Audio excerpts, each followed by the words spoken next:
Oh, hello!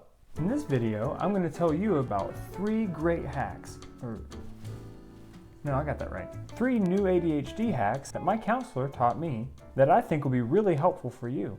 Hi, I'm Mason Rains, and you're watching I Have ADHD, where I help Christians with ADHD be the best Christians with ADHD that they can ADHD. So as Christians, we should have a natural desire to be better. Now, we don't earn our salvation. It's a free gift, and there's nothing that we can do to pay God back for it. But now that we are saved by grace alone, we have in us a new nature that wants to please God in everything that we do. Whether it's just a chore that we want to remember or an actual 9-to-5 job that we want to excel at. ADHD can make regular tasks seem way harder than they should be sometimes. But don't worry, my hyper-focused brothers and sisters in Christ. There are things we can do to manage our symptoms. Now, as I'm learning these things, I'll be telling you about them. But feel free to share in the comments with the other believers in this community tips that you've used that help you to manage your symptoms. Okay, Mason, you're getting a little long-winded there. What's the first tip? Okay. The first tip that my counselor gave to me actually seems kind of like an obvious one, but it works wonders. Tip number 1 is exercise. Now, I'm not a scientist or anything, but my counselor says that exercise can increase something in the brain that can help us to focus better. Now, if you're like me and you're daunted by the idea of just jumping into a workout routine, you don't have to go to the gym every day for an hour and crank out these really hard workouts. In fact, if you only want to do a 10-minute workout every day and don't really want to take it farther than that, that's fine too. This is about you and your mental health. Also, I've got to say, if you have any health problems that might hinder you from working out, please talk to a doctor first. There's no need in getting hurt. Working out is first and foremost about stewardship. God's given us our bodies, and we're to steward them for His glory. They're not about who can lift the most weight or who looks better than who. It should never be a reason for anyone to feel ashamed. The Bible actually says in 1 Timothy 4:8, "For while bodily training is of some value, godliness is of value in every way, as it holds promise for the present life and also for the life to come." So, let's make sure that our training and our working out is for our overall health, not for vanity or for showing off. Okay, tip number 2. This one threw me for a loop. Tip number 2 is drink more coffee. Wait, what? Like, for real? Because I love coffee. So I was actually pretty nervous the way that my counselor led into this tip. She said to me, "Do you drink coffee?" I said, "Yeah."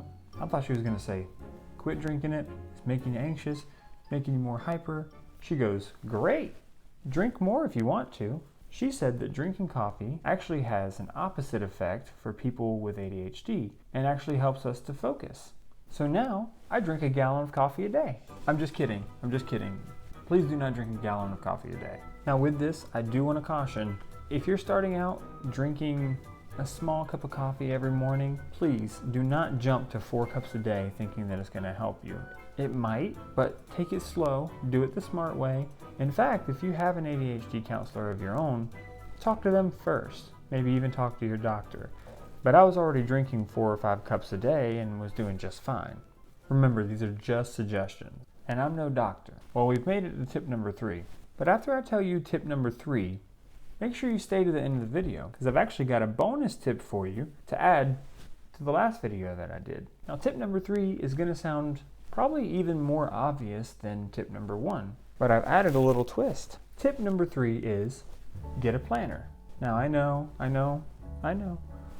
You're probably getting nauseous just thinking about it. The idea of all these thoughts in your head, trying to put them down on paper. But wait. Here's my twist, and this is going to really help you.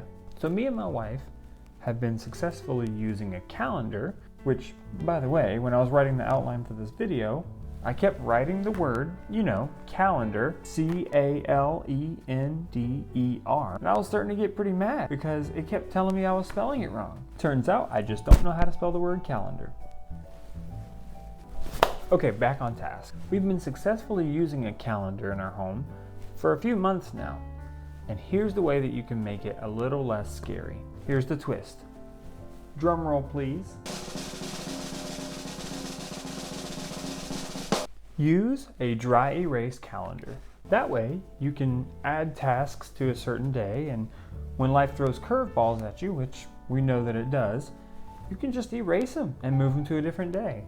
Or get a calendar with a little notes section and you can make a list of all the things you want to add to a day and you can cross them out, which feels really productive and makes you feel like you're really accomplishing something, which you are. For me and my wife, this has added a huge value to us because now we can stay more organized and feel like we're actually accomplishing some stuff. Remember, all of these are just suggestions. In fact, if you want to take all the ones that I've said today and tweak them just a little bit, go right ahead. Okay, you ready for the bonus Bible study tip? It's simple, but it's a good one. Now remember in my last video when I said that I journal and write my prayers out in a notebook? Well, that usually works, but sometimes I come in the morning and I start writing and I'm journaling and I'm almost there, but maybe somebody underneath me is taking a shower or there's wind outside.